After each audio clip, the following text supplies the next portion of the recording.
사실은 뭐 위험하다는 생각은 저는 그때는 못했었는데 제 앞에서 어느 누구도 사고를 당해서 돌아가시는 일이 없었으면 좋겠다. 위에서 물건도 떨어지고 건물도 무너질 것 같고 너무 무서웠고 다 죽겠구나 하는 생각이 들었던 거죠. 사실은 뭐 의식이 있는 게 아니라 무의식 속에 있었습니다. 이게 만약에 죽음이라면 아무것도 아니구나 라는 생각이 들었고,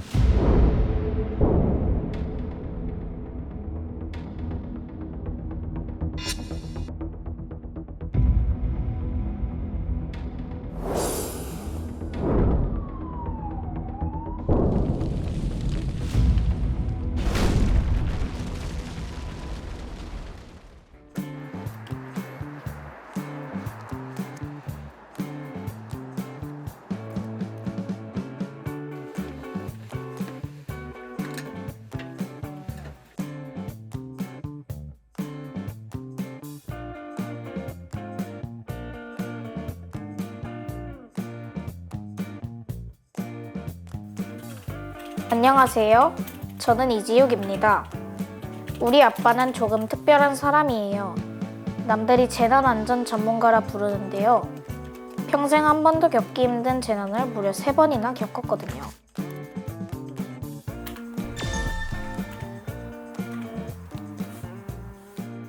우선 왜 이렇게 운이 없을까라는 생각이 들었어요. 어떤 재난이든 우리가 대비하고 알아놓고 어떻게 할지 생각을 해야 된다고 생각을 합니다. 여기 식으로 해야 된다면 뜻할 거냐, 여기 그다음에 너무 조금씩 줄인다면 2차선부터 3차선까지 늘릴 수 있었을 거예요. 그럼 지금부터 우리 아빠 이야기를 시작해 볼게요. 첫 번째 재난은 유학 시절 일본에서 있었습니다.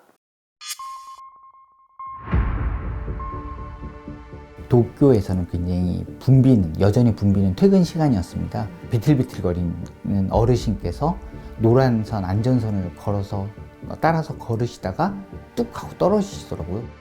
곧 열차가 들어올 텐데 큰일 났다. 저도 처음이었지만 용기를 내서 비상정지 버튼을 눌렀습니다. 떨어진 환자 어르신의 상태가 궁금해서 이제 접근을 했죠. 양철로 사이에 이렇게 가로로 누워 계셔가지고 너무너무 위험하신 거예요. 아빠는 안 무서웠어요? 실제로 철로에 내려가면 굉장히 모든 것이 높고 되게 어두컴컴한 데만 보이고 굉장히 무섭습니다. 아무나 들어가면 당연히 안 되지만 나는 시스템을 이해하고 있었기 때문에 나 자신을 보호할 수 있는 장치를 마련하고 있었기 때문에 그런 용기를 낼 수 있었던 것 같습니다.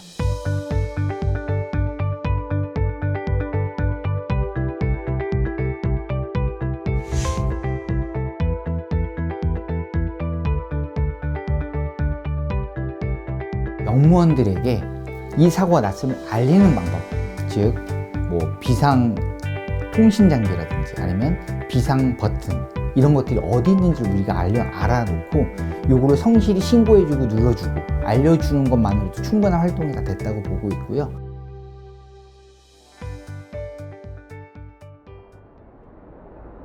아빠 말로는 일상 속에서 만나는 재난들도 굉장히 많대요.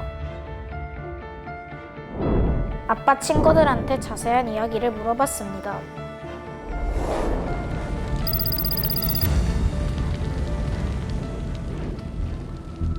박사님, 일상 속 재난에는 어떤 게 있나요? 일상생활에서 발생할 수 있는 재난으로는 에스컬레이터 이용 중 발생하는 사고를 빼놓을 수 없습니다.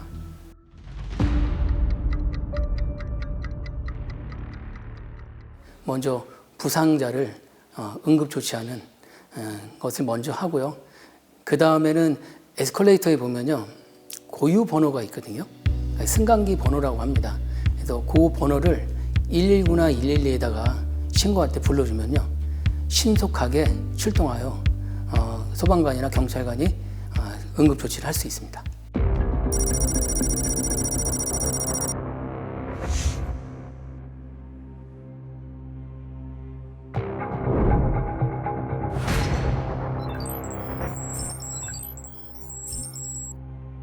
박사님, 사고가 발생하면 어떻게 대처해야 되나요? 먼저 에스컬레이터의 비상정지 스위치는 양 끝에 있는데요. 우선 에스컬레이터가 구동하는 상태이기 때문에 비상정지 스위치를 누르겠습니다라고 한 3번 정도 크게 외쳐주시고요. 그 다음에 주의가 집중되면은 그때 비상정지 스위치를 바로 누르면 되겠습니다. 요즘에는 집에서도 불이 많이 난대요. 근데 소방관 아저씨도 재난을 겪은 적 있으세요? 2018년 1월에 발생한 그 경남 밀양시 세종병원 화재가 가장 기억에 남습니다. 현장에서 이제 구급대원으로 일을 하면서 응급처치도 하고 사망하신 그 망자들을 장례식장으로 이송도 하면서 앞으로 우리가 좀 재난에 대해서 좀 준비를 많이 해야 되겠다라고 느꼈던 그런 상황입니다.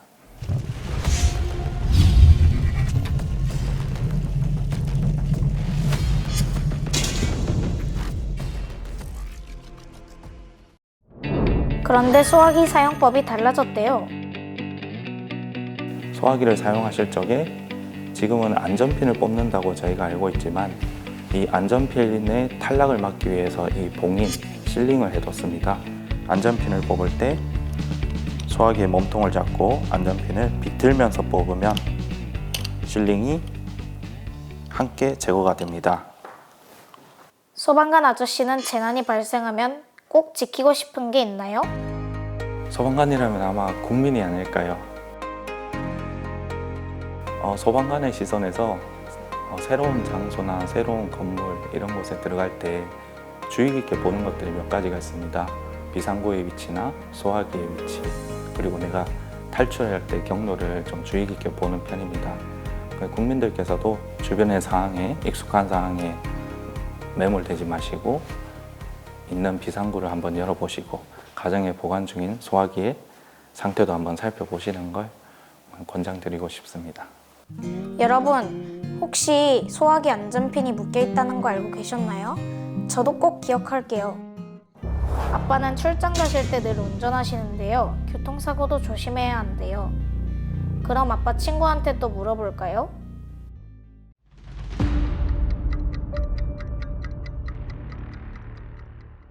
내가 무엇을 해야 피해를 최소화할 수 있는지에 대한 하나의 직업병이긴 한데 그런 식으로 저는 아마 5분을 쓸 것 같습니다.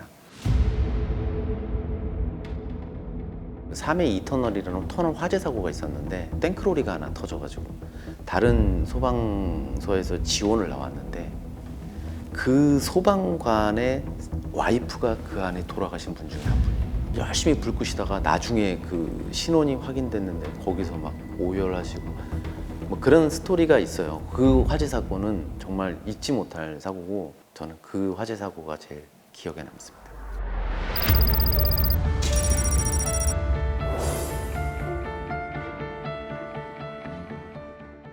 팀장님, 제가 고속도로에서 비트박스라는 표지판을 봤는데 그게 뭔가요? 네네. 비트박스라는 부분은 뭐냐면 2차 사고 예방을 위한 행동 수칙이라고 생각하시면 될 것 같고요. 사고가 나게 되면 비상등을 켜시고 그다음에 이제 트렁크를 열어서 이 차에 대한 위치나 위험성을 뒤에 오는 차량들한테 알려주는 거거든요. 가드레일 바깥쪽으로 가셔서 내 몸을 최대한 안전한 곳에 한 다음에 스마트폰을 통해서 이제 혹시 1588 2504라고 한국도로공사인데 뭐 아니면 편하게 119, 112에 전화를 하셔서 도움을 요청하시면 언제든지 저희가 30분 이내에 좀 순찰차라는 것이 있습니다.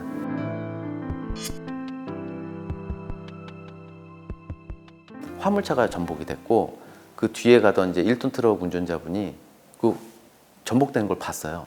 운전자를 구하시겠다고 거길 직접 가셔가지고 이제 구하는 과정에서 뒤에서 화물차가 그대로 그 화물차를 쳐서 두 분이 다 돌아가셨거든요.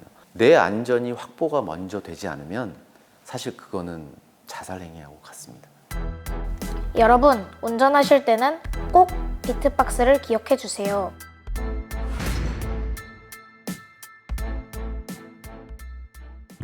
다시 아빠 이야기입니다.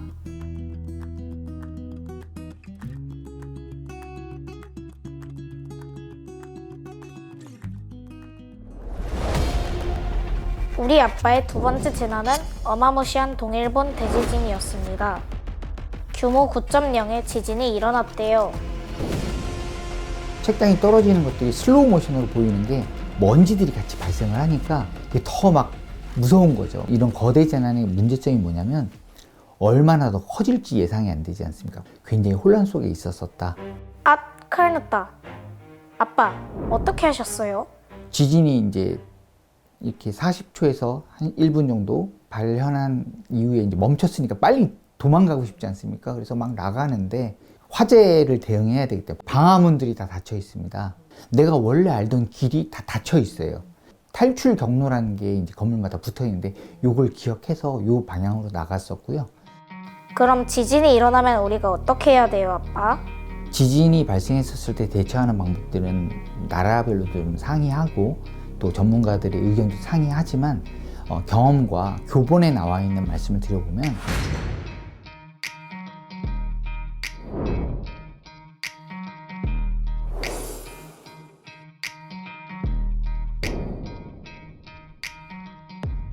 여기서 중요한 게 있는데요. 치료를 못 받고 방치될 확률이 높기 때문에 내 자신을 보호하는 게 가장 좋은 거고요. 우리가 피할 수 없는 자연 재난도 있다는데요. 어떻게 준비하면 좋을까요?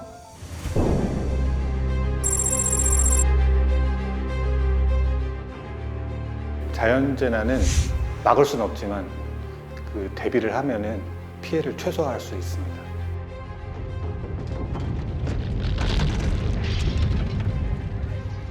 우리나라에서 큰 지진이 나는 것처럼 저는 지진 해일 발생 가능성도 굉장히 크다고 보고 있습니다. 일본이나 먼 바다에서도 지진 해일이 발생할 수가 있고 그게 우리나라 쪽으로 영향을 줄 수 있기 때문에 규모가 어느 정도인지는 알 수는 없지만은 오히려 빈도 측면에서는 일반 어떤 지진과 또는 그 이상으로 또 이제 지진 해일이 발생할 수 있다고 저는 이렇게 생각을 하고 있습니다.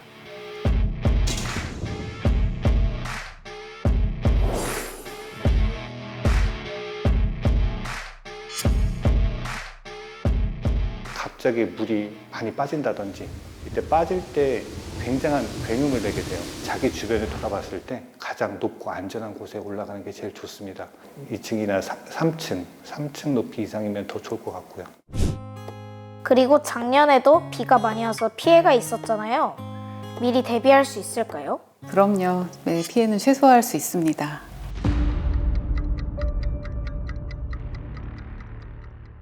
저는 엄마한테 전화를 하지 않을까 싶습니다. 얼마 남지 않은 시간과 그 급박한 상황이라고 하면 일단은 소중한 사람들한테 연락을 할 것 같고요.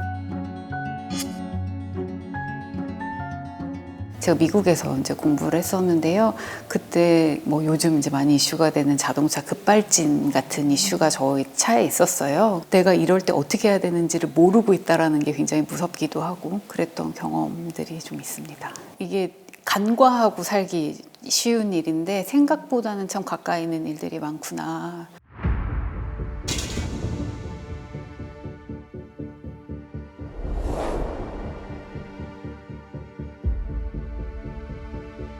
기후위기가 우리가 풍수해로 우리가 가장 쉽게 접하는 풍수해만으로 이제 보고 접하고 있는데 사실은 너무 많은 영역에서 나타나고 있고요. 이제는 진짜로 우리 기반 시설들에도 더 큰 영향을 미치는 폭염 그리고 또 폭염과 함께 올 수 있는 한파 이런 부분들을 좀 저희가 그 위험성에 대해서 먼저 인지하는 것이 중요하지 않을까. 그러면 작년에 오송 지하차도 사고는 어떻게 대비해야 하나요? 우선은 물이 차면 이제 차 문을 열 수가 없다라는 게 가장 큰 이슈라고 들었습니다. 이미 어느 정도 이렇게 물이 찼을 경우에 헤드레스트 같은 걸로 이제 창문을 깨고 탈출을 할 수 있는 거를 빨리 판단하는 것이 가장 중요하다라고 알고 있습니다. 아빠 친구분들께 좋은 말씀 감사히 잘 들었습니다. 그럼 다시 우리 아빠 이야기로 돌아가 볼게요. 제가 태어난 지 얼마 안 됐을 때 아빠는 한국에 돌아왔어요. 그런데 갑자기 많이 아팠대요. 어른들이 뇌출혈이라고 합니다.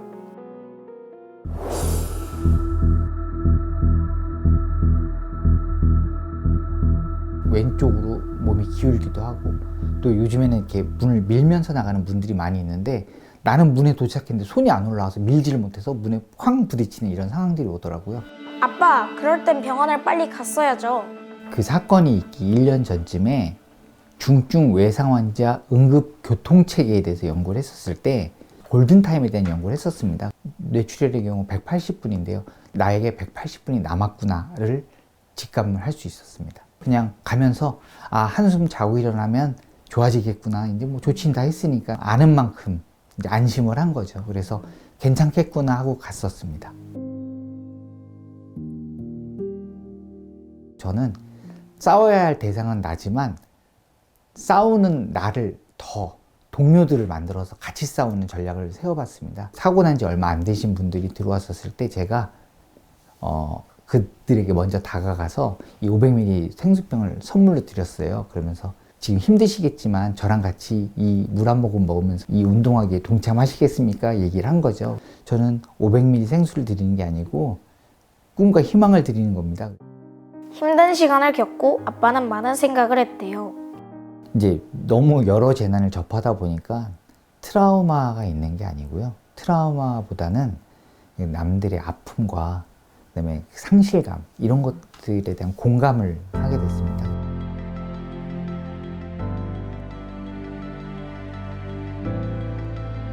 이태원 사고처럼 큰 재난이 발생하면 또 얼마나 많은 희생이 발생하고 얼마나 많은 슬픔이 발생할까 이제 걱정이 되더라고요. 그래서 시뮬레이션도 만들어 봤었고요. 큰 인파가 몰려서 휩쓸린 상황에서 이 사고를 피할 수 있을 것인가에 대한 국민 행동 요령, 지침 이런 것들도 한번 만들어 봤습니다. 세상에는 무서운 일들이 너무 많아요. 어떻게 하면 좋을까요? 재난에 대해서 아니면 사고에 대해서 내가 좀 알고 있고 내 스스로 방지력을 높여놔야 국가의 도움도 받을 수 있는 거거든요. 그래서 방지력을 받고 싶으면 그때까지 살아남을 수 있는 내 방제 전략이 있어야 된다. 이게 되게 중요하다고 생각합니다.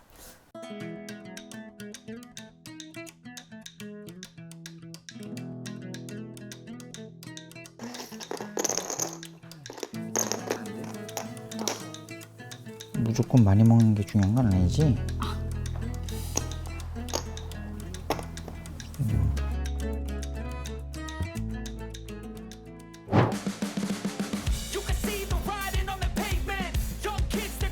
아빠는 1년 전 새로운 취미를 시작했어요. 제가 여태까지 운동이라는 걸 안 했던 것 같아요. 스스로 재난에 강한 사람을 만들 수 있는 힘을 기르자라는 이제 자기 방제력이라는 단어가 있는데 그런 것처럼 내 스스로의 방제 능력을 높이기 위해서 운동을 시작했습니다.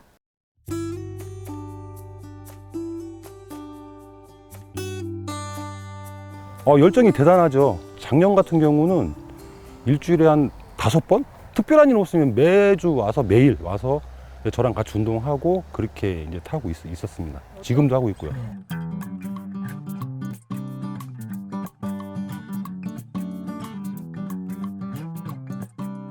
본인이 하고 있는 그 직업 때문에 그런지 몰라도 그 뒤에 그 라이트를, 안전 라이트를 18개를 준비를 해가지고 다 그 라이더들한테 다 나눠주고 그런 면도 굉장히 진짜 좋은 점 같아요.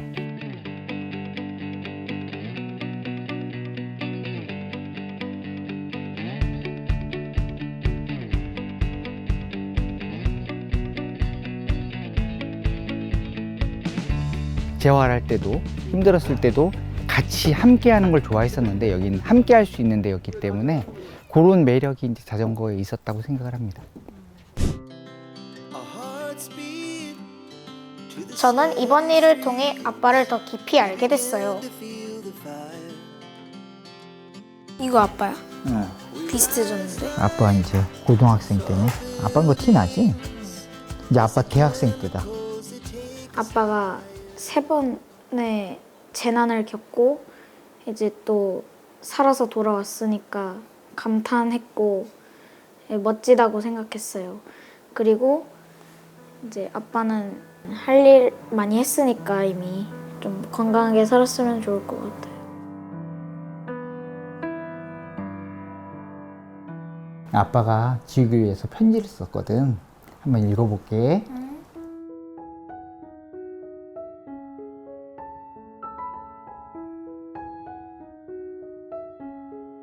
지우가 지우기를 매일매일 생각하는 아빠야. 12년 전 아빠에게 찾아온 가슴 뜨거웠던 순간을 기억해 그 벅찬 감동은 언제나 아빠의 삶을 지탱한 힘이란다. 살다 보면 때로는 평범한 일상을 휩쓸고 폭풍 같은 일들도 생길지 몰라. 우리 주변에는 어떤 위험들이 있고 또 어떻게 대비하면 좋은지 늘 주변을 살피고 관심을 가지면 좋겠어. 그래서 먼 훗날 지우기를 포함한 많은 사람들이 미리 막을 수 있는 재난으로부터 더 이상 아파하는 일이 없기를, 그래서 소중한 사람을 잃지 않기를 아빠는 온 마음을 모아 바란다. 어두운 밤하늘을 밝게 비추는 나의 별, 나의 우주, 이지욱. 아빠가 많이 사랑한다.